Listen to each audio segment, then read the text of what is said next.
Anuncio o painel de número 3 com o tema As bandeiras de regime aberto e a cabotagem brasileira. A fim de sustentar algumas medidas, existe um setor dentro do governo que alega que os navios inscritos em bandeiras estrangeiras são piratas. Seus armadores praticam um trabalho semelhante ao escravo e representam um risco à navegação. Este painel visa discutir e verificar a veracidade dessas informações, assim como propor medidas. Para debater esse painel, convido como moderador o senhor Jimmy Amora, diretor da Agência Infra. E tem a responsabilidade do debate os painelistas, senhor John Goss, representante da bandeira liberiana, o senhor Oswaldo Agripino, advogado e sócio do escritório Agripino e Ferreira Advogados, o senhor Tiago Oliveira, advogado do escritório Barreto Advogados, o senhor Abraão Jorge Salomão, diretor da Posidônia Shipping e secretário para assuntos de transporte marítimos da Usuporte RJ, e o senhor Gustavo Martins, presidente do Conselho Nacional de Praticagem, CONAPRA. Então, eu acho interessante começar, eu vou começar a pedir ao John que faça uma explicação breve, sucinta, sobre o regime de bandeira aberta, né, o regime aberto, para que, enfim, a gente possa aqui colocar todo mundo no mesmo patamar, plateia, público, para que a gente possa aí chegar e fazer os questionamentos, né? Acho que você pode falar, e outros que quiserem também acrescentar algo. Não, primeiramente, muito obrigado pelo convite. É sempre interessante poder falar com um painel tão qualificado e uma plateia dessa área tão importante, não só para o Brasil, para o mundo todo. A bandeira de regime aberto sofre, com muitas coisas do passado, de um preconceito que gera preconceito. Hoje em dia, 80% da frota mundial está registrada em bandeiras abertas, em quais a maioria das companhias top estão registradas em bandeiras abertas. É um serviço feito de países que não tinham fontes de rendas de recursos naturais ou riquezas do passado, que, né, nações tradicionalmente marítimas, que desenvolveram a partir de 48, e hoje em dia fazem parte da comunidade naval marítima mundial, em todos os fóruns, sendo sempre top nas listas de qualificação, nas listas de qualidade, e reconhecidas assim no mundo. E aqui no Brasil também tentamos fazer a nossa parte para ajudar o mercado marítimo brasileiro no que for possível. Alguém quer fazer mais algum acréscimo sobre esse tema? Bom, assim, só para agradecer aí a iniciativa da Usuporte, do André. Está numa luta aí há mais de 5 anos. André, fico feliz de você ter realizado esse evento, e eu acho que o próximo tem que ser discutir o longo curso. Assim, só para fazer assim, uma introdução, um contexto de como é que surgiu a bandeira de conveniência ou de registro aberto, como queiram dizer. E o governo norte-americano, no início do século passado, eles tinham uma demanda para ter frota mercante, para ter navios próprios, mas a carga tributária era muito grande. E o secretário de Estado, à época, como o Panamá era vinculado, né, estava dentro da política, né, a ingerência dos Estados Unidos, né, eles resolveram criar esse regime específico, né, com forte tendência para redução de custo tributário, e o primeiro navio foi o Quesada, em 1919. Tá? Justamente que a gente tem que falar a justificativa, né? Esses registros, eles têm geralmente 3 tipos de causas, né? Redução de custos tributários, questão de encargos sociais, e eu também discordo, acho que não há nada de escravidão em navio de bandeira de conveniência, até porque a ITF encontrou uma grande galinha dos ovos de ouro aí a criar o certificado Blue Certificate, né, de pagar um valor lá, não sei se é $5.000, mas tem um valor anual para que aquele navio em bandeira de conveniência, a tripulação, seja garantido critérios dignos de de serviço. Então, tem a questão de encargos sociais, e tem a questão tributária, e tem a questão ambiental também. Mas hoje, com o Port State Control, né, com a regulação que alguns estados fazem, em relação à atividade desses navios, né, que, como ele falou aqui, há 20 anos era 50% a 60%. Hoje, 70% a 75% da tonelagem de porte bruto mundial está registrada em bandeiras de conveniência. Eu, em 2014, em função até do evento que teve lá, eu escrevi um livro que se chama Marinha Mercante Brasileira, Longo Curso, Cabotagem e Bandeira de Inconveniência. Eu digo que tem que ter uma discussão sobre isso, né? Se nós queremos não ou ter uma opção também de ter frota, né? Porque inclusive os armadores de nacionalidade norte-americana, eles migraram do Panamá para a Libéria. E tem a questão de tributária, de tonnage tax, né? A única questão que eu queria colocar aqui é que, com esse regime tributário que nós temos hoje no Brasil, nenhuma empresa de navegação brasileira vai conseguir, talvez até navegar na cabotagem, né? E muito menos no longo curso. Então, isso é só para colocar. O livro ele foi feito com prefácio do professor Caminha e está publicado pela Aduaneiras, é fácil de achar. Brão, então acho que você pode falar sobre essa questão tributária e depois a gente entra. Eu acho que é interessante também que algum de vocês possa falar sobre essa diferença entre o que significa trabalho digno no resto do mundo e no Brasil, porque sabe-se que há uma diferença de custo significativa. Bom, em primeiro lugar, gostaria de agradecer em nome do nosso presidente André, a presença de todo mundo. São todos muito bem-vindos e a gente espera realmente estar desenvolvendo debates aqui à altura da plateia. Muito obrigado. Eu acho que é importante, antes de até da gente entrar especificamente na questão da questão tributária, seria bom a gente saber o contexto, né, dessa questão, né, dos motivos, né, desse painel. Isso tem a ver com o mandato de segurança que foi impetrado, né, em razão da resolução 01. O primeiro mandato de segurança que foi impetrado por conta das disposições concentradoras de mercado ali, né? E, na época, o diretor-geral da ANTAQ, Fernando Fonseca, junto com o gerente de afretamento, Rômulo Castelo Branco, eles realmente não tinham absolutamente nada o que defender, né? Eles não tinham nada, nenhum elemento técnico, nenhum elemento que não fosse meramente político e discricionário dentro do que eles acharam que seria melhor na pretensa regulação, e escreveram né, na prestação de informações ao juízo exatamente isso, que a resolução 01 visava coibir, né, a utilização de navios estrangeiros, principalmente porque, em razão daqueles que são inscritos em bandeiras de conveniência, onde se pratica trabalho escravo, coisa nesse sentido. Eu não recordo exatamente o texto, né? Só que o mais curioso é que isso não foi nem de autoria deles, eles cometeram plágio, porque o professor Agripino deve conhecer bem há um parecer, né, num outro contexto, uma outra matéria, que foi usado contra a ANTAQ também, um parecer, acho que do ministro Joaquim Falcão, né? E eles não tinham absolutamente nada o que defender em prol daquela medida da ANTAQ e acabaram cometendo plágio de copiar aquilo, o que é um grande absurdo. O Herculano está aqui, ele deve lembrar, Fernando Frota. Fernando Frota foi um dos maiores armadores que o Brasil teve, né, que deu origem, inclusive, à frota oceânica.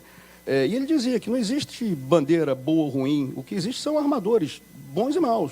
Eu estive a bordo de navio de bandeira brasileira que está sujeito a toda a fiscalização da Marinha do Brasil, da praticagem, né, que também exerce essa função, onde o cozinheiro tinha que acordar às 3 horas da manhã porque o armador não mantinha o navio de maneira apropriada, e o cozinheiro tinha que acordar às 3 horas da manhã para poder dar tempo de fazer comida para toda a tripulação, na hora do almoço, né? Então, quer dizer, por aí se tem a medida do que se está falando entre um armador bom, preocupado com sua tripulação, e um armador que não dá a mínima. Então, essa questão da bandeira, eu acho que é absolutamente ultrapassada. Eu acho que o professor Agripino falou bem, né? Hoje a gente está sujeito à fiscalização de inúmeros órgãos mundiais.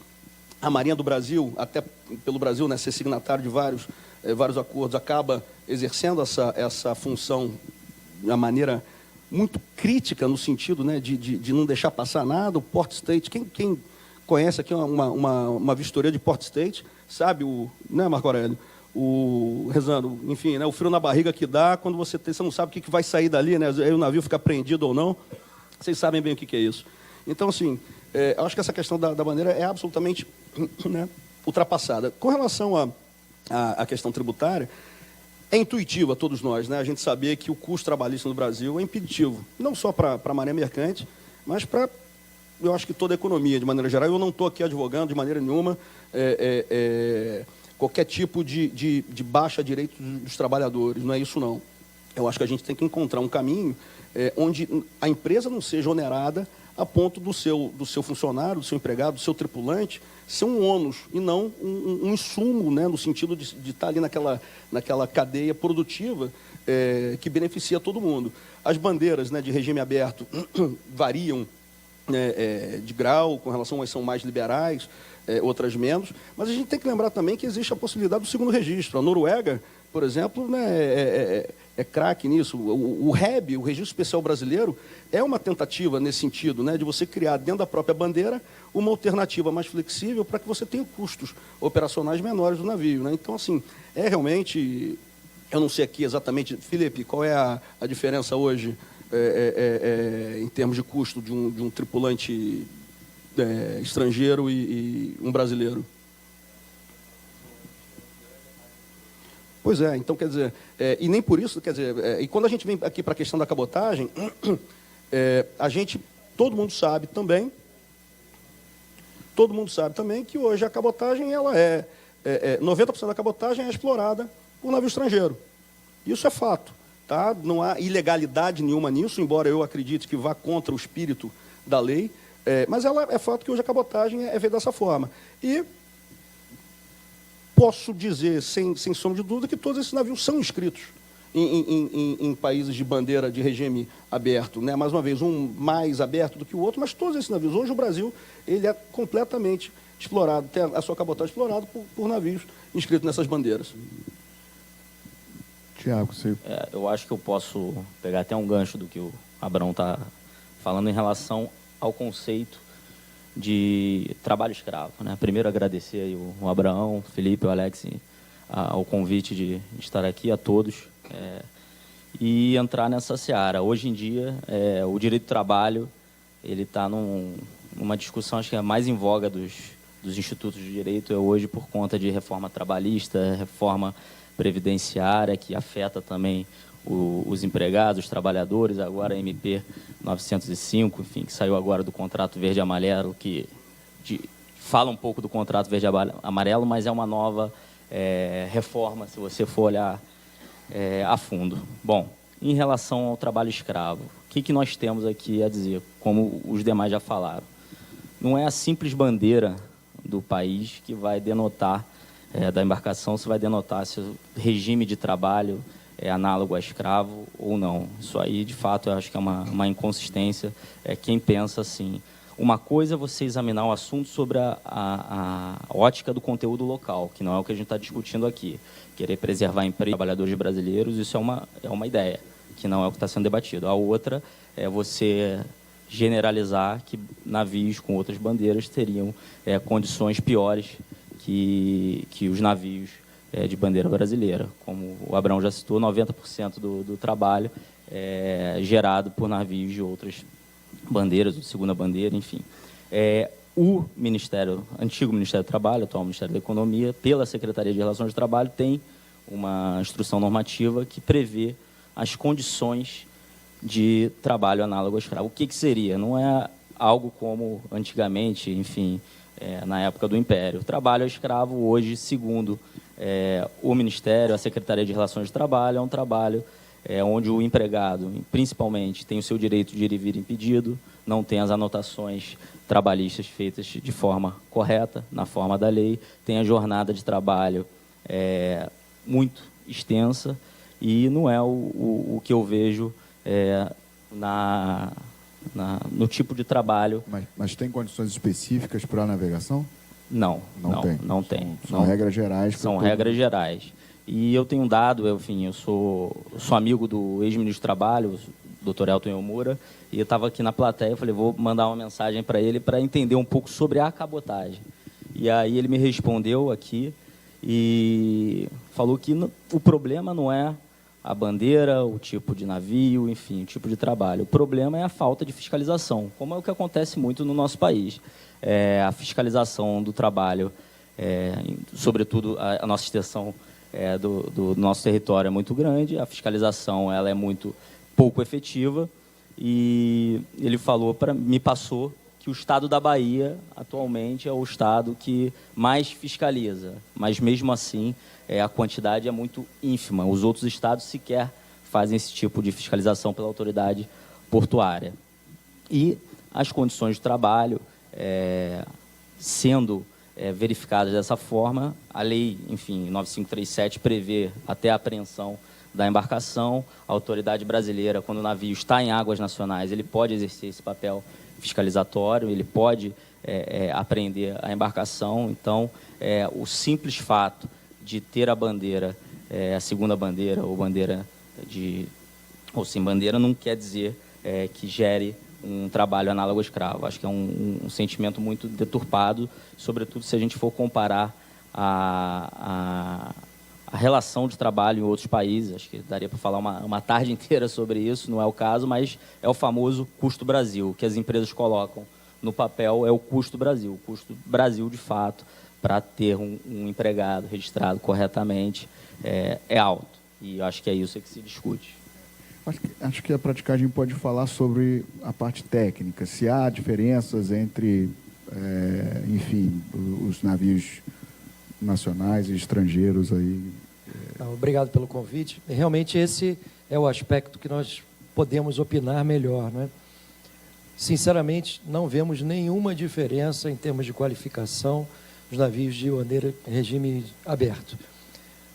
Principalmente os nossos colegas das praticagens longas, eles também, como ficam 3 dias a bordo, 2 práticos, eles também podem verificar, inclusive, as condições de habitabilidade, de alimentação, ou seja, eles convivem com os tripulantes, e até essa questão da escravidão, entre aspas, né?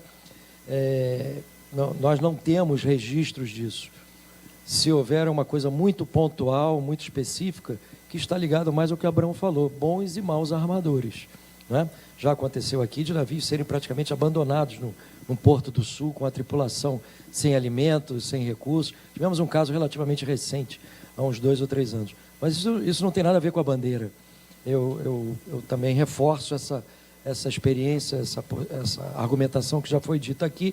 Isso não está ligado à bandeira, está ligado ao armador. Então, o que nós podemos dizer é o seguinte: sempre os armadores estão buscando uma redução de custos. Eu estou há 10 anos como prático em Santos, mais 1 ano treinando, e eu só lidei com 2 comandantes norte-americanos até hoje, em 3.600 e poucas manobras que eu tenho. Os alemães da Hamburg Süd já desapareceram, agora que foi comprado pela Maersk, que já estão comandantes indianos. Então, cada vez mais eles buscam tripulantes de nacionalidades em que é mais barato para eles. Os filipinos praticamente dominam como marinheiros, e aliás são ótimos, adoro trabalhar com os filipinos. Eles são extremamente dedicados, hard workers, né? Trabalham duro, com um astral elevado, sempre com um sorriso nos lábios. Onde a gente tem um pouco de dificuldade é com os chineses, mas é por uma questão de comunicação. Às vezes o comandante faltou aquela primeira aula do The Book is on the Table, né, em inglês. A gente tem que desenhar às vezes, e a gente fica dando as instruções, e ele, yes, Mr. Pilot, yes, Mr. Pilot, yes. Aí eu, what time is it, Captain? Yes, Mr. Pilot. Quer dizer, é terrível. Isso é só para acordar o pessoal depois do almoço. Mas, ou seja, respondendo objetivamente a questão, tecnicamente não há nenhuma diferença, e nós que embarcamos, somos recebidos por tripulantes, andamos pelo navio, subimos até o passadiço, depois voltamos, andamos por dentro de praça de máquina, nós observamos pessoas com um astral compatível com a sua nacionalidade, com a sua cultura. Por exemplo, os russos, os ucranianos são mais fechados, são mais sérios. Os filipinos são mais alegres. Eu pergunto, está há quanto tempo aqui? Estou há 10 meses. E o cara está rindo, feliz da vida. Mas ele está proporcionando à família dele lá em terra uma condição melhor de vida, né? Então, tecnicamente, não há diferença nenhuma, trabalham bem, não temos problemas. E nós temos a obrigação de reportar à autoridade marítima toda vez que nós constatamos alguma condição insalubre, quando nós constatamos, por exemplo, que está faltando gente na equipe, ou seja, está abaixo da lotação, e é um aspecto que nós sempre observamos e, graças à nossa independência, a gente pode reportar tudo isso, tá bom? Mas, então, essa é a posição da praticagem nesse aspecto. Não vou entrar na seara, como ele disse, da questão de prestigiar o trabalhador brasileiro, isso é outro tema, né? E a gente já observa, até os navios da Transpetro, vários peruanos trabalhando lá, tem muitos estrangeiros já trabalhando. Bom, obrigado. E, então, eu vou introduzir aqui a questão do BR do Mar, que enfim, há uma vontade, vamos chamar assim, porque a gente não sabe ainda o que vai vir do programa, de se abrir parte da cabotagem, enfim, ou dos navios brasileiros para contratação de estrangeiros. Pelo menos essa é uma das ideias do governo. E aí me vem a questão, qual é a segurança que se tem para fazer uma coisa dessas aqui no Brasil, diante dos problemas que a gente tem aí com a justiça, mesmo quando funciona, quando uma lei dá essas separações. Acho que, enfim, se quiser manter essa ordem, a gente segue, ou então, se alguém quiser começar. Não, a questão os pontos o professor Agrippino falou, com certeza, no começo da bandeira, eram esses. Hoje em dia, a questão é mais a flexibilidade de pessoal. Aí temos marítimos brasileiros e navios liberianos aqui ou no mundo. Flexibilizou quem você pode contratar. E depois da existência do MLC, criou-se um level playing field para todos os armadores, tinham que estar compatível com essa nova lei, não só da IMO, mas da ILO, e isso facilitou o sistema de controle e o sistema de reportagem. Hoje o marítimo tem essa possibilidade em porto, ligar para linhas independentes, reclamar do armador e ser salvo. Então, a questão de vir para o Brasil e ter que trabalhar com mão de obra brasileira para a bandeira não faz diferença. A questão de novas leis também. A vantagem da bandeira aberta é que ela tenta ser competitiva no que o armador necessita. Então, essas coisas que uma bandeira profissional pode ter, temos corpos técnicos de diversas áreas que analisam essas coisas e tentam ajustar para a necessidade do armador local, seja aqui na Alemanha, na Noruega, nos Estados Unidos. Então, essa questão... E as regras são muito diferentes entre os países? Não, porque o que rege a navegação mundial são as regras, em princípio, da IMO, que todos têm que receber. Então, você tem a IMO, STCW, que rege a parte de estudo de quem vai a bordo, de qualificação. Você tem a MLC, que infelizmente o Brasil ainda não é signatário, que rege essa parte de lei trabalhista. Então, as leis internacionais que regem. O que varia, se tem alguma coisa acima disso no Brasil, é adaptado. Então, a regra é sempre, se algo é abaixo do que a gente não faz. Se for acima, nós adaptamos. Então, é sempre nesse aspecto. Eu vou só... pegando o gancho aqui do que foi colocado antes, eu acho que nós temos que primeiro conhecer o que é bandeira de conveniência, o registro aberto, né? E esse diálogo aqui que deveria ser feito pelos entes de governo de Estado, infelizmente não vem sendo feito. Eu acho que para criticar algum instituto, alguma prática comercial, se é abusiva ou não, primeiro nós temos que conhecer. E aí tem uma abordagem que é do ponto de vista da defesa da concorrência, é que a maior parte dos países que têm registro, países como Libéria, Panamá, eles fazem parte da OMC. E na OMC nós temos o GATS, que é o Acordo de Serviço. Então, eu acho que tinha que ser um movimento, se nós queremos ter navios brasileiros ou empresas brasileiras em registro aberto ou um segundo registro, nós temos que entender esse ambiente macro, que é justamente o GATS, que é o Acordo de Serviço. E tentar fazer parte de um grupo de trabalho ou montar um grupo de trabalho lá na OMC para aprofundar e, se for o caso, até fazer uma denúncia ou no órgão de solução de controvérsia. Então, esse é um ponto. Outro ponto é conhecer o mercado, né? No mercado de bandeiras de conveniência, nós temos alguns nichos. Por exemplo, o navio de passageiro, o maior custo fixo do navio de passageiro é o quê? É tripulação. E aí eu tenho países como Nassau, né, que das 45 convenções da OIT que tratam direto ou indiretamente do trabalho marítimo, eles só ratificaram 6 ou 7. Então, você tem uma alta concentração de armadores, né, de vários países, com registro dos seus navios lá em Nassau, sem nunca ter ido. Então, esse é um ponto. Né? E, assim, eu acho que não dá para, né, satanizar, né, demonizar e colocar tudo. Você tem navios de bandeira própria, né, de nacionalidade, com tripulação em regime de escravidão, e tem navios de bandeira de conveniência, com filipinos e trabalhando com condições de dignidade. Né? Então, esse é um ponto. Por que que isso tudo surgiu? Porque a Convenção de Montego Bay é que deu essa possibilidade da questão do vínculo genuíno. A Convenção de Montego Bay de 82, ela no artigo 98, ela deu essa faculdade para os países, e o Brasil faz parte dela, quando trata da nacionalidade dos navios, deixou para cada país discutir se vai criar uma lei interna, doméstica, se vai para endurecer ou não contra o vínculo genuíno. Né? Então, o artigo 91 diz: todo Estado deve estabelecer os requisitos necessários para a atribuição da sua nacionalidade a navios, para o registro de navios no seu território, para o direito de arvorar sua bandeira. Os navios possuem a nacionalidade do Estado cuja bandeira estejam autorizados a arvorar. Deve existir um vínculo substancial entre o Estado e o navio. Então, esse genuine link é um conceito aberto. A Libéria flexibilizou ao máximo, o Panamá também, e o Brasil criou o modelo da 9432 e criou o REB. Mas isso também pode ser, né, modificado, alterado. Através de quê? De um estudo, com estatística, ver olhando lá fora como é que funciona, trazendo os números, né, questão tributária, e nós vamos ter que decidir, que é uma opção de Estado junto com as agências, né, com o que nós vamos fazer. Vamos alterar a nossa legislação, né? Então nós temos que aprofundar a discussão, e essa função é uma função importantíssima do Congresso Nacional, assessorado pelas agências reguladoras, no caso aqui a ANTAC.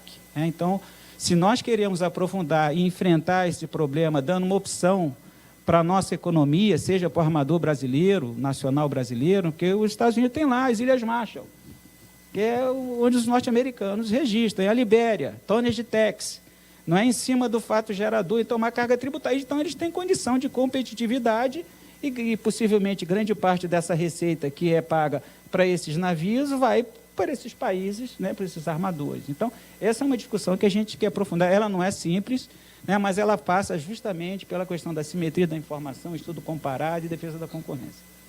Bom, Posso só complementar? Pode complementar, então. Você puxou um assunto que você ligou à justiça. Como a justiça veria essa questão? Bom, como é um anteprojeto ainda, eu não entro nesses detalhes. Eu falo atual. Eu trouxe aqui 2 decisões de 2009 com 2 sentidos diferentes. 2 decisões do Tribunal Superior do Trabalho, uma aplicando-se a lei do pavilhão, ou seja, a lei da embarcação, né, da bandeira da embarcação, e a outra aplicando a lei brasileira. Então, tudo na justiça depende da interpretação. Então, eu tenho aqui decisões 2019... São do STF.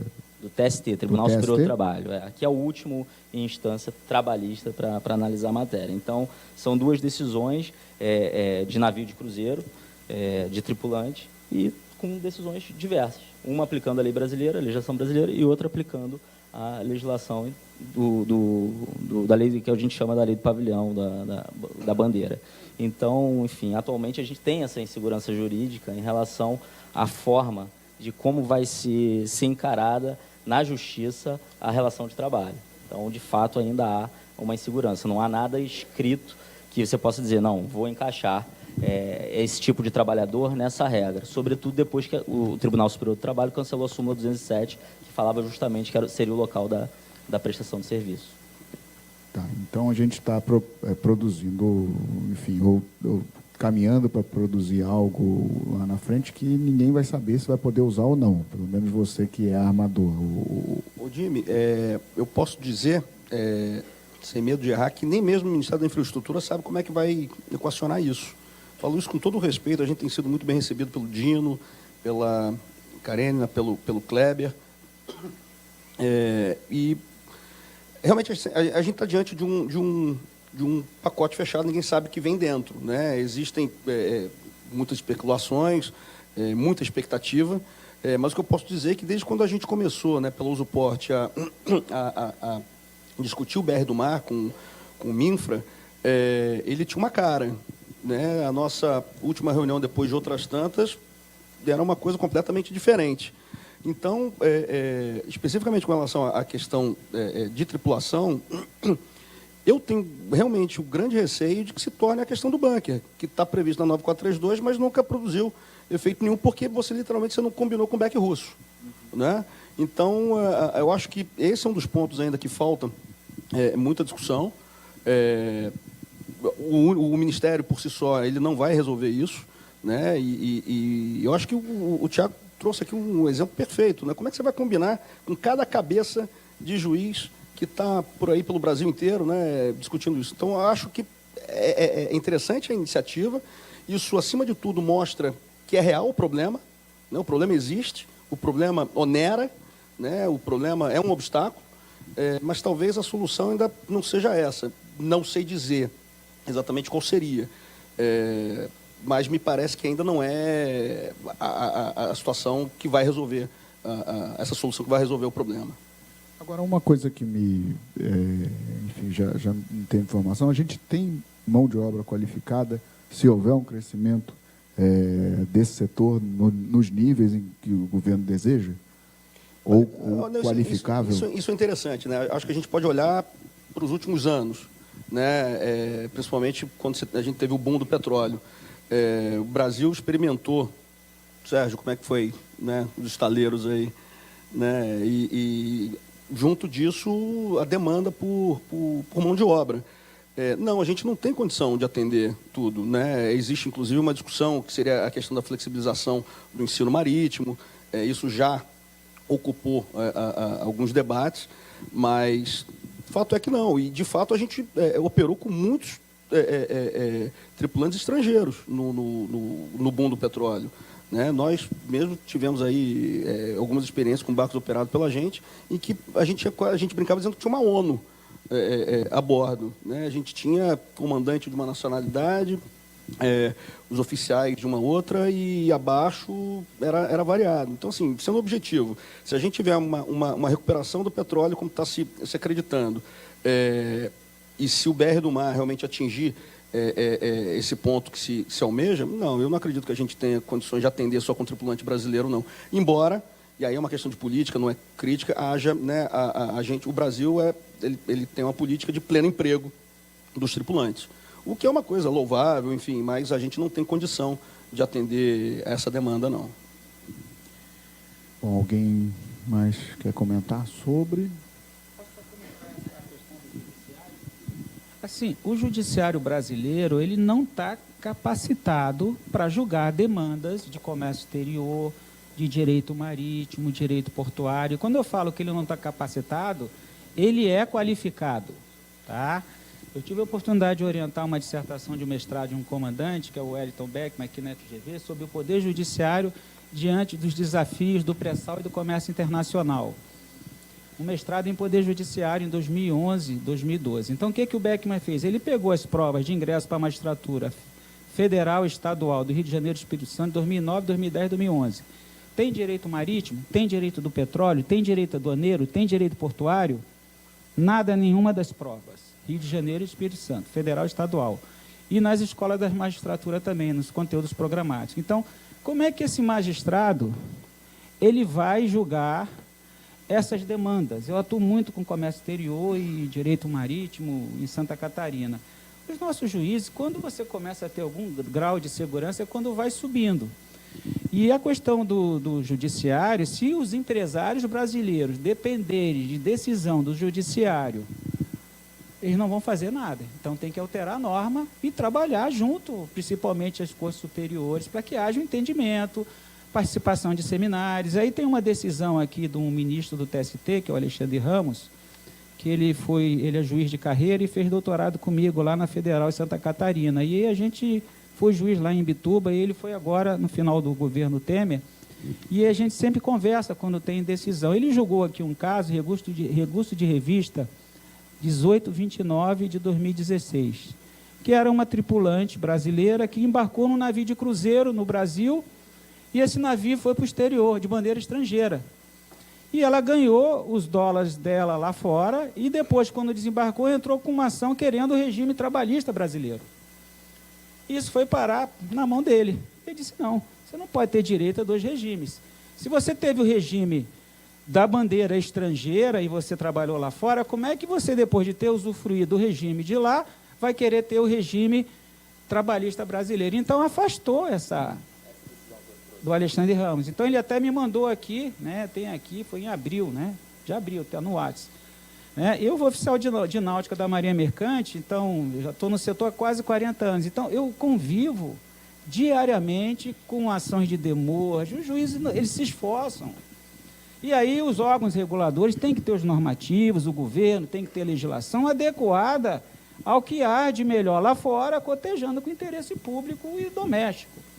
Infelizmente, nós temos esse afastamento enorme aí do que há vamos dizer assim, de moderno, né, defendendo também o interesse doméstico, para que o juiz possa julgar. Porque o juiz é aquela coisa, ele fez o concurso, mas ele não teve uma capacitação específica, o direito de trabalho marítimo, direito aduaneiro, não tem. E aí o que a Receita Federal diz, ele julga.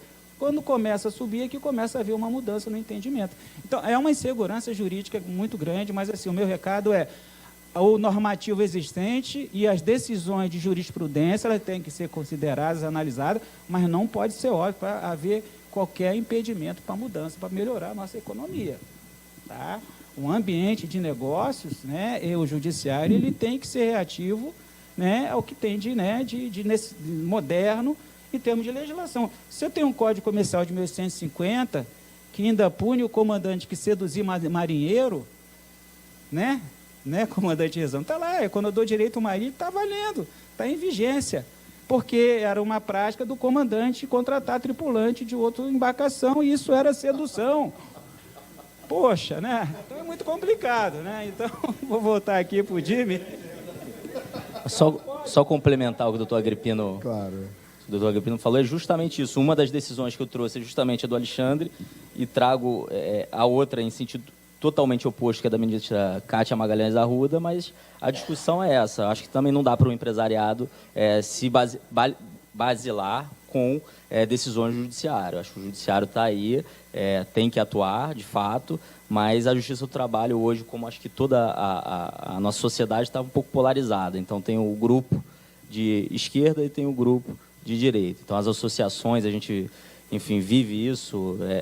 Cada lei que sai, as associações estão lá no Jornal Nacional prestando voz para falar sobre a lei, e não é o trabalho do magistrado esse. E eu também advogo nessa área, setor de óleo e gás, enfim, a gente, Macaé, Mossoró, que já foi citado aí, eu conheço essas cidades aí de ponta cabeça, mas o magistrado mesmo, quando ele vai, ou ele vai e fica um mês e quer ir embora, porque são questões muito, vamos dizer assim, especiais, eles não estudam de fato isso, não é uma falta que não precisa, para passar de fato não precisa. Eu não tenho esse estudo, mas se foi feito e não estava nas provas, é isso. Então, não estão preparados para julgar, e cada um acaba julgando de uma forma. Então, acho que é só para complementar o que o doutor Agrippino... Significa que eles não sejam pessoas... Não, são extremamente qualificados, até mais que eu, inclusive. Só... Assim como eu em direito nuclear. É isso, é isso. Separar isso porque está sendo gravado aí. Magistrados são qualificadíssimos. Mais que nós. Bom, então eu acho que eu vou abrir para as perguntas da plateia, que a gente pode ampliar o debate aí para outras áreas, e, enfim, a gente pode tentar aí pegar as experiências de vocês para ampliar aqui com a plateia.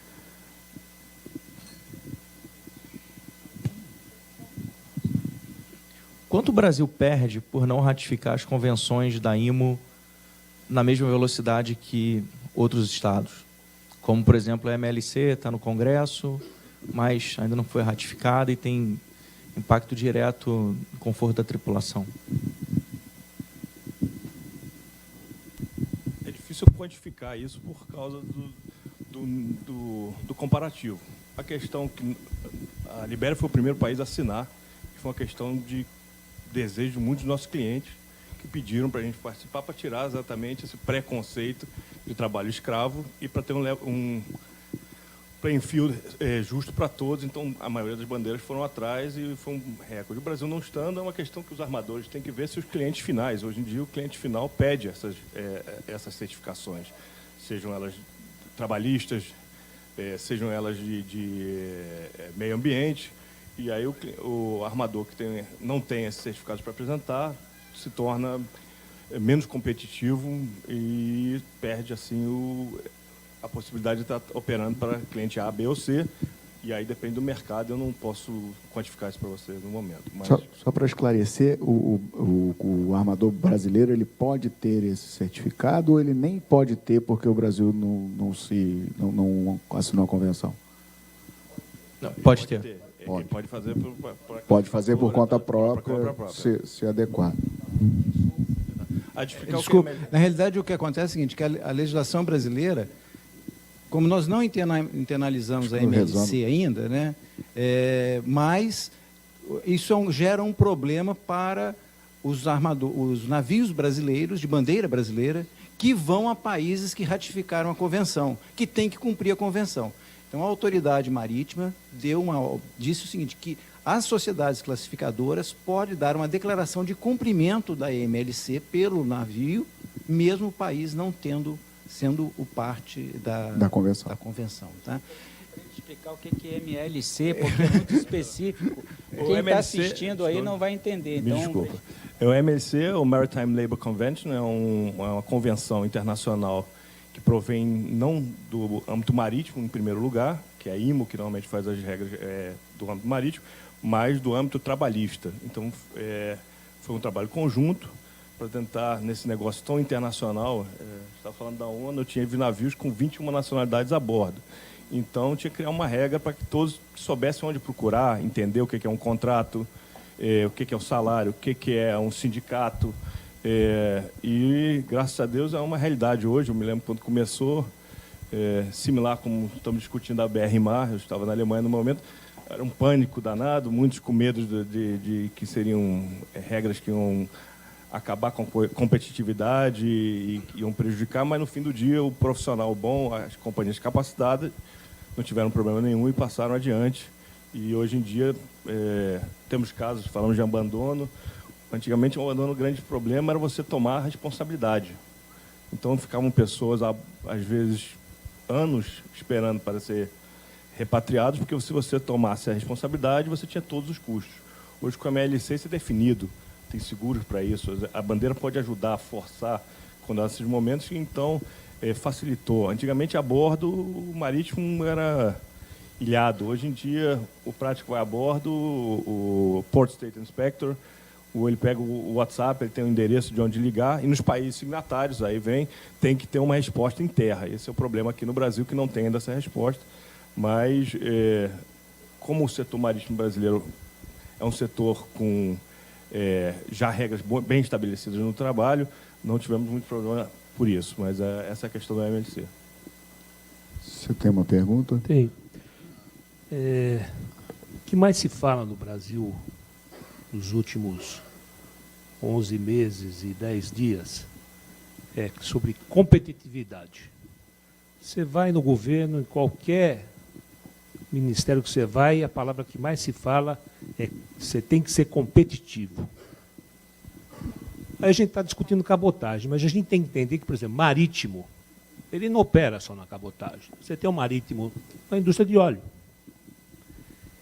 E a principal empresa contratante, que é do governo, a Petrobras, no seu contrato, quando ela contrata um armador, as exigências que ela faz de benefício que você tem que dar para o seu tripulante inviabiliza qualquer competitividade que a gente queira no Brasil. Mas o governo quer que você seja competitivo. Minha pergunta é, como a gente vai ser competitivo? Bom, quem é que pode responder? Essa é a pergunta do $1 milhão, né? Caixa de Pandora. Pois é. Bom, vamos lá. Como é que a gente pode tentar? Vou pedir para ele explicar um pouquinho. Você pode explicar qual é a diferença que a Petrobras tem para contratar Por exemplo, a Petrobras, num contrato entre ela e o armador, ela exige que você tenha plano de saúde de primeira linha. Não pode ser plano de saúde que atenda só ao Rio de Janeiro, tem que ser um plano nacional. Tem que ter benefício, vale cesta básica, enfim, ela põe todos. Para armador estrangeiro e brasileiro ou não? Independente de quem ela contrata, você tem que ter esses benefícios para os tripulantes. Fica inviável, quer dizer. E aí tem um outro problema. Você vai trabalhar para um outro operador que não necessariamente exige que você tenha tudo isso. Por exemplo, Shell, Chevron, ela não põe no contrato que você tem que ter tudo isso. Como é que você contrata dois tipos de tripulante? Um para operar na Petrobras e outro para operar em outra petroleira? Você não pode, né? Você tem que ter os mesmos benefícios. Então, isso torna a sua inviável você ser competitivo. Pois é, eu acho que nesse ponto, e aqui já preciso fazer um disclaimer, já que está sendo gravado, avisar a turma da Bianca, o Dalton está aqui, somos firmes e fortes, enfim, não quero repetir a briga com a Bianca, enfim, né, que hoje nós temos aqui com a BAC, mas eu acho que o grande ponto aí, na minha visão, não é questão de regime de tripulação. É porque, realmente, nos últimos anos, no boom do petróleo, os armadores nacionais de offshore se renderam à Petrobras de uma maneira que, enfim, a Petrobras começou a estabelecer, inclusive, requisitos técnicos de embarcação que, de repente, a nave espacial da NASA não tem para operar aqui na costa brasileira. A gente conhece exemplos, por exemplo, de barcos que foram para downtime porque acabou tendo que estender, né, a campanha dele além dos 28 dias, faltou ovo, né? E aí o fiscal da Petrobras colocou o barco em downtime. Né? Quer dizer, então, eu acho que é muito mais no sentido de saber o que é razoável. Ninguém está aqui querendo que o tripulante tenha um plano de saúde de segunda linha, mas é a questão exatamente... Agora, no oba-oba, né, as taxas de afretamento lá em cima, enfim, estava pago. Quando vem o EPA-EPA, né, isso começa a ficar evidente. Então, eu acho que não é especificamente uma questão de regime de tripulação aí. Né? Eu acho que é muito mais... Shell pede isso? Statoil pede isso? Pois é, então acho que é muito mais, né, da armação brasileira nesse sentido. Por favor, né, sou neófito no offshore, acho uma operação lindíssima, mas quem teria mais habilitado a falar aqui é o Alex. Mas eu acho que é muito mais uma questão de posicionamento, né, dos armadores perante o seu contratante. Como é o nome do senhor? Sérgio. Sérgio, eu sou oficial de náutica, mas eu fiz depois Direito, o mestrado na PUC em Direito Constitucional. E eu vou citar uma história que eu sempre falo para os meus alunos, que se um marciano quisesse vir para a Terra e ser empresário ou usuário, ele leria todas as constituições do mundo, legislação doméstica, Código de Defesa do Consumidor, olharia para a nossa Constituição ali, uma Constituição capitalista, né, defende a ordem econômica, a livre iniciativa, a defesa da concorrência, né, a função social dos contratos. Poxa, esse é o país dos meus sonhos. Eu vou morar no Brasil.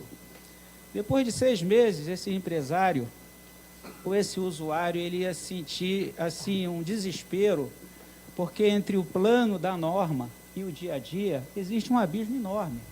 Quer dizer, como é que nós vamos ter competitividade? E competitividade não é concorrência, mas a nossa Constituição, quando fala da defesa da concorrência, da defesa do usuário, da defesa dos contratos, segurança jurídica, com função social, poxa, poucas constituições no mundo têm isso. Agora, para tirar isso do papel e aplicar com esse Estado que nós estamos, né, com o nosso Congresso, com algumas exceções, tirando a senadora Cátia Abreu, é claro, né, que também depois vai assistir, né, com algumas exceções, é um horror.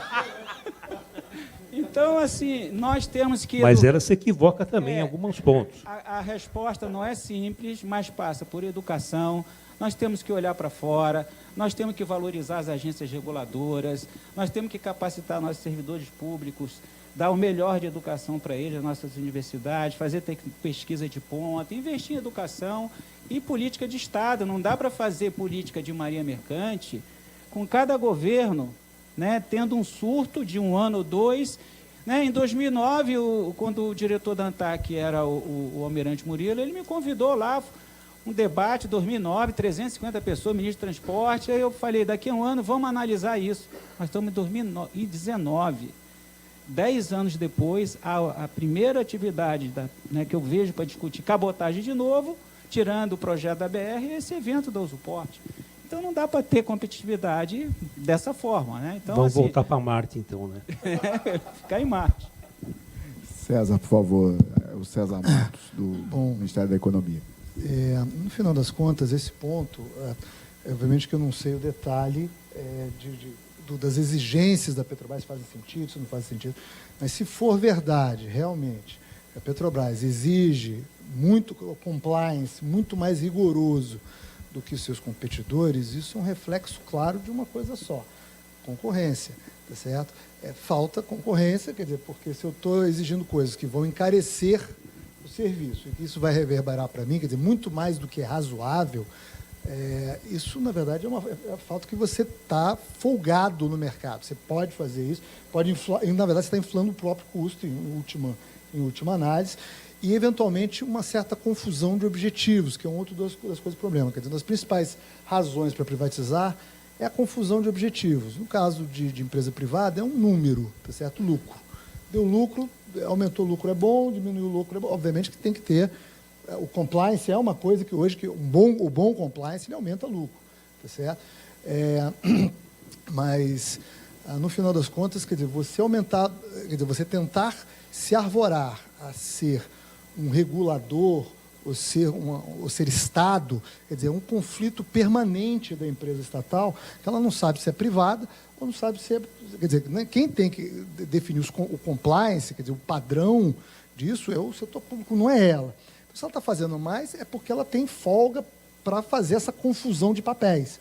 O que, no final das contas, talvez uma das principais soluções seja privatizar, que é o que estamos fazendo. Quer dizer, tem ainda uma privatização a ser completada da BR, e nós temos, e o governo, quer dizer, a Petrobras tem um plano bem arrojado para refino.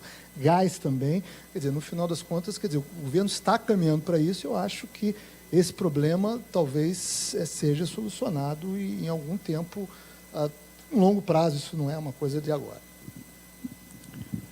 Rezana, por favor, ali atrás. Nós estamos comparando aí os regimes abertos com o regime brasileiro, né? E nós temos o REB, não funciona, né? Essa que é a verdade. Isso a gente não tem como reconhecer. Lógico que os regimes das bandeiras abertas têm outros benefícios também, como a questão tributária também, que nós não estamos discutindo, mas eu gostaria até de aproveitar, tendo a oportunidade até o doutor Agripino, o doutor Tiago aqui, né, e voltar à questão da MLC. Eu entendo que, concordo plenamente, o Brasil demorou demais, e nós participamos da discussão de preparar o texto que fosse para o Congresso da MLC, que havia uma disputa entre a Marinha e o então Ministério do Trabalho, quem seria a autoridade de fiscalização. E, na realidade, a convenção MLC ela é importante, nós precisamos dela, ela padronizou, agora, recentemente, o governo cancelou várias outras convenções que nós éramos parte, que foram já cobertas pela MLC, né? Mas a gente mantinha ainda, né? Então, o governo é lento nessa hora de atualizar o padrão internacional. Mas eu acho o Ministério da Infraestrutura está trabalhando muito com a ideia de que a MLC e alguma coisa em lei dizendo que prevalece o direito, as regras da bandeira no navio afretado, em time charter, quando operando aqui no Brasil. E aí eu gostaria de pedir aqui aos dois aqui, que são especialistas, se vocês acham que apenas constar na lei, eu disse apenas, hein? Olha, quem sou eu, né? Mas será que... Porque tem o REB, por que eu digo apenas, né? Porque o REB diz que a tripulação, o navio do REB, podia ter só o comandante-chefe de máquinas brasileiro. Quem é que tem? Nenhum. Então, não funciona, a lei não pega. Se vocês acham que, na avaliação de vocês, se constar na lei que, na medida provisória, seja lá o que for, que prevalece o direito da bandeira brasileira nas questões trabalhistas, será suficiente para sobrepor uma CLT e as regras trabalhistas? Bom, deixa eu só dar um pitaco rápido aqui. Eu estava numa sessão do Tribunal de Contas da União e os ministros estavam votando um assunto que não tinha relação com a infraestrutura, era alguma coisa na área de educação e salários de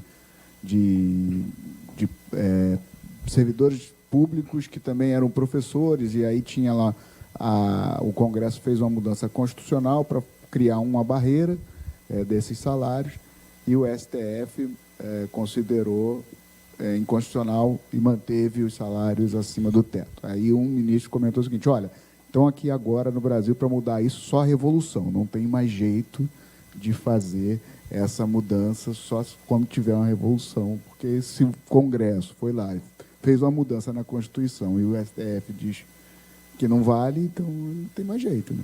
Mas, enfim, deixar para os especialistas aqui. Essa pergunta, se eu respondesse sim ou não, seria leviano, né? Não dá.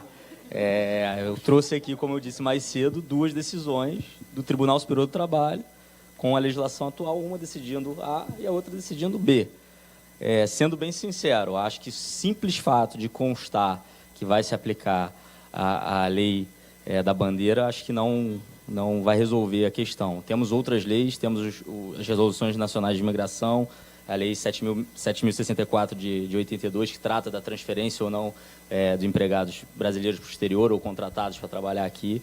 Então, essa resposta, infelizmente, não consigo dar. Não sei se o doutor Agripino pensa diferente, mas não acho que isso dará uma segurança jurídica fechada para a gente. Assim, do plano da MLC, como é um tratado internacional, uma convenção internacional, é claro que tem que ter uma análise da questão da constitucionalidade dessa convenção. Mas se ela for internalizada por decreto do Congresso Nacional e depois do decreto executivo, ela vai ter, em conflito com uma lei doméstica, ela vai prevalecer, em princípio, tá? Porque uma convenção internacional ratificada pelo Estado brasileiro, com a vontade dos 2 poderes, executivo e legislativo, ela tem uma força superior à lei doméstica. Esse é um ponto.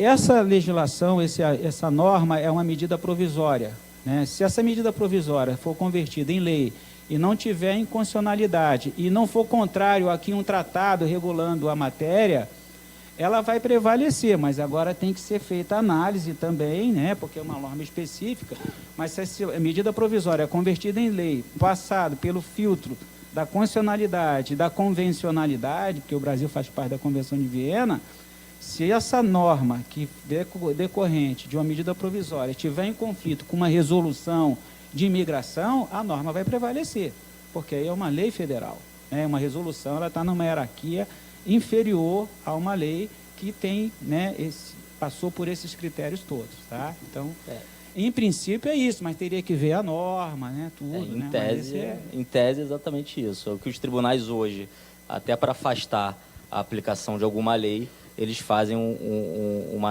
análise das convenções. Então, às vezes, ele afasta a aplicação de uma lei por um princípio, por uma convenção. Então, em tese, de fato, seria isso, mas não tem como afirmar.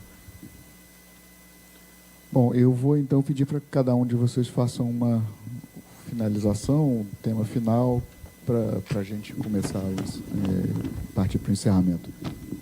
Bem, eu só vou ratificar o que eu já tinha dito. Acho que a praticagem só tem como opinar no aspecto técnico e não há nenhum óbice, nada que diferencie o desempenho, a capacidade dos tripulantes dos navios de bandeira de regime aberto, até porque há uma fiscalização bastante razoável, intensa, por parte do Port State Control, na questão das documentações, do STCW, das qualificações que os tripulantes têm que ter, e nós observamos que isso é cumprido com bastante rigor. Só queria ratificar essa posição.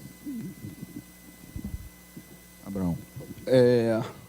Bem, eu acho que é uma situação irreversível, né?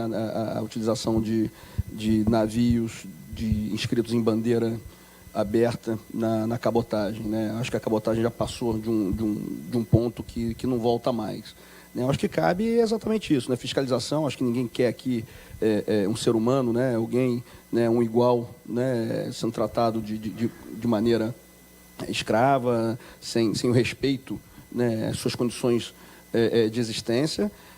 Mas, infelizmente, a gente sabe, né, que exemplos acontecem, mas independem da bandeira do navio, né? Isso está muito mais ligado, isso está totalmente ligado ao armador do navio, né? E como, né, o Souza Filho mencionou aqui, acho que a Marinha do Brasil tem agido, apesar da escassez de recursos, ela age.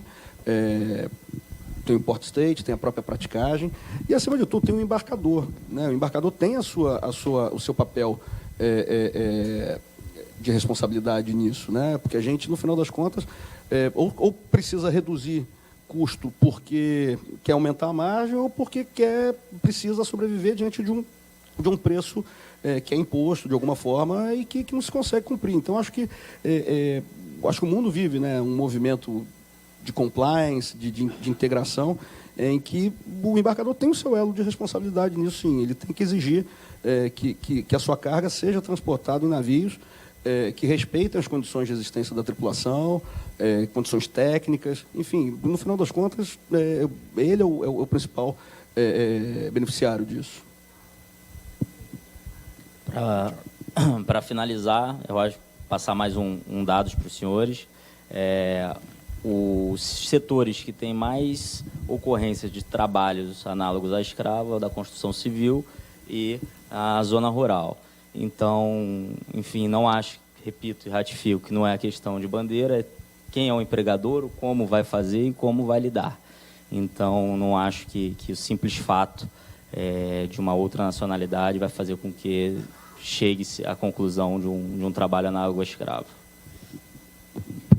Só para parabenizar a iniciativa, dizer que nós temos aí um mercado fabuloso, né? Nós temos um minério de ferro, temos uma engenharia naval de ponta, nós temos um mercado de 210 milhões de consumidores, um litoral fabuloso, um potencial hidroviário enorme.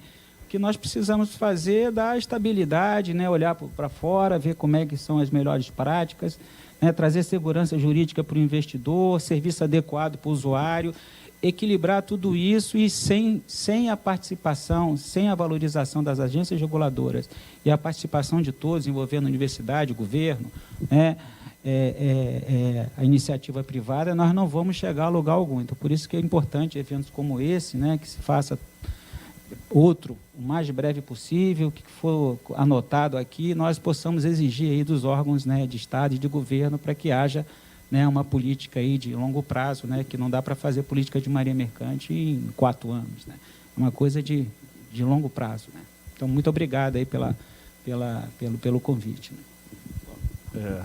Gostaria mais uma vez de agradecer e lembrar que hoje em dia vivemos num mundo aberto, internet não deixa ninguém mais se esconder e nós vivemos de vender qualidade e experiência. A Libéria hoje opera 4.800 navios.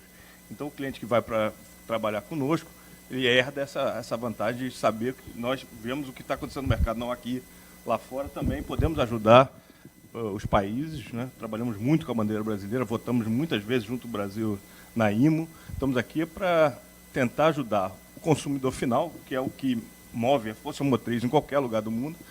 Falaram aqui antes que é o bolso, e realmente e que trabalhamos dentro das maiores regras internacionais. Hoje em dia todos competem abertos. Ninguém tem como mais esconder, não tem como fazer favores como bandeira. Tem, assim, o serviço e a experiência, e a gente está aqui para ajudar, como fizemos em vários países. Na Alemanha, a maioria dos navios são registrados no registro alemão e passam pela qualidade de serviço para a bandeira liberiana durante o período de operação, sendo o armador alemão. Aqui a gente faz muito ao contrário, onde o registro é liberiano e passa para o REB.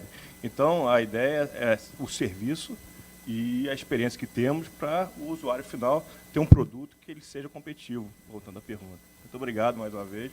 Qualquer pergunta, estamos aí.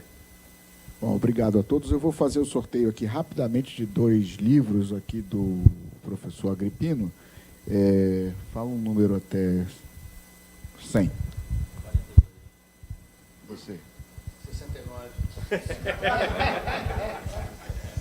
Wishful thinking.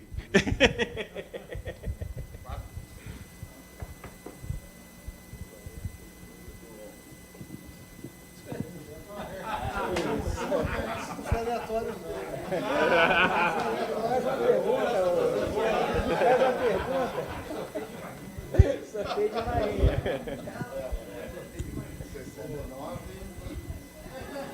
Tem que ser mais pra trás, né?